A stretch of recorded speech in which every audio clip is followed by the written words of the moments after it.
Muy buenos días, hermanos y hermanas. Nos encontramos en este 17º domingo del tiempo entre años, donde la liturgia de la palabra está cargada de algunos signos que son tan importantes, como es la continuación de estos domingos que hemos venido viendo sobre el tema de las parábolas. De manera especial, pues en este domingo nos va a invitar a hacer ya un proceso de ese reino de Dios. Pero mientras nos introducimos a esas posibilidades del reino de Dios, encontramos primero que nada el libro de los Reyes. Recordemos que este libro nos habla en su libro primero y segundo, el tema de la monarquía, es decir, la historia de cómo fueron los reyes en la época de Israel. Y es interesante porque hoy nos presenta ese acontecer tan profundo del reinado de Salomón. Recordemos que el libro de los Reyes nos narra sobre todo la última faceta del rey David, luego cuando sube Salomón, después la caída de Jerusalén y luego la salida hacia el exilio. Todas estas situaciones nos hacen entonces confrontar con una profunda realidad de la riqueza de la palabra.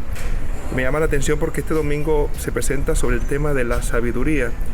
La gran mayoría de personas piensa que la sabiduría es el intelecto humano, el conocimiento, pero aquí se nos está hablando de la sabiduría divina, es decir, de la sapiencia que Dios derrama en el hombre para que él pueda hacer un trabajo y una experiencia más profunda en su vida.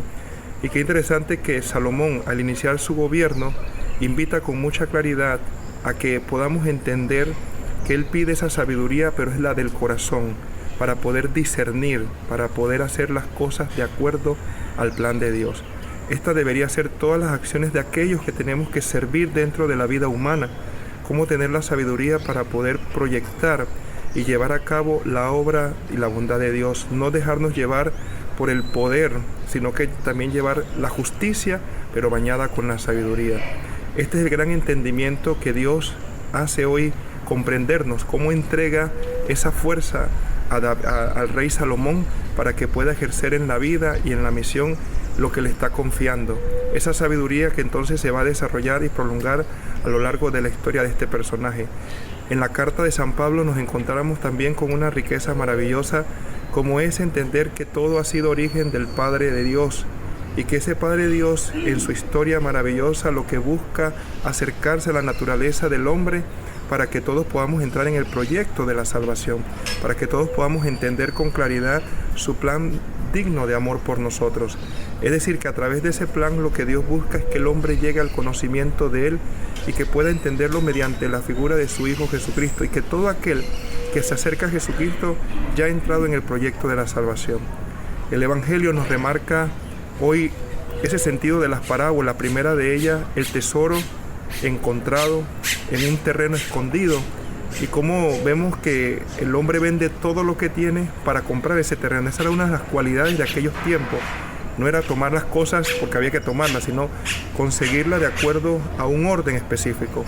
Y qué interesante, porque también nosotros somos ese tesoro escondido. Dentro de nosotros hay muchas cosas que deben salir porque somos un tesoro hallado por Dios. Pero también nos presenta el tema de la perla, es decir, la perla valiosa, cuando el comerciante vende todo para conseguir esa perla maravillosa, para poder entender también que esa perla tiene una lógica. La tercera parábola del día de hoy nos narra el hecho del pescador que va recogiendo todo con las redes y luego va separando en la orilla los peces buenos de los peces malos. Yo creo que todo esto es una sapiencia pedagógica de parte de Dios, de cómo acompañar nuestra vida, nuestra existencia. Aprender a vivir esas parábolas son un sentido verdadero de nuestra historia, en la cual nosotros vamos entretejiendo nuestro camino de salvación. Jesús termina diciendo al final de las parábolas: ¿han entendido?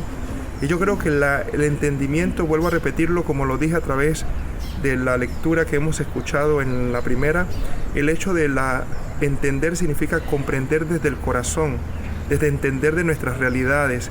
A veces nuestras tomas vienen muy marcadas por el tema de la intelectualidad, del raciocinio. En cambio, hoy la parábola nos invita a conocer a Dios, a conocer su reino desde el corazón, desde una apertura, desde un conocimiento más profundo. Por eso, cuando tú vayas a tomar decisiones en este reino en el cual Dios te ha sumergido, tienes que tomarla primero, pasarlas por el corazón, entendidas desde allí, para poder llevarla a un estado de conciencia y poder hacer el proyecto de Él. En otras palabras, yo te invito, querido hermano, a que las decisiones las tomes con mucha serenidad, con mucha calma, porque eso es el reino de Dios.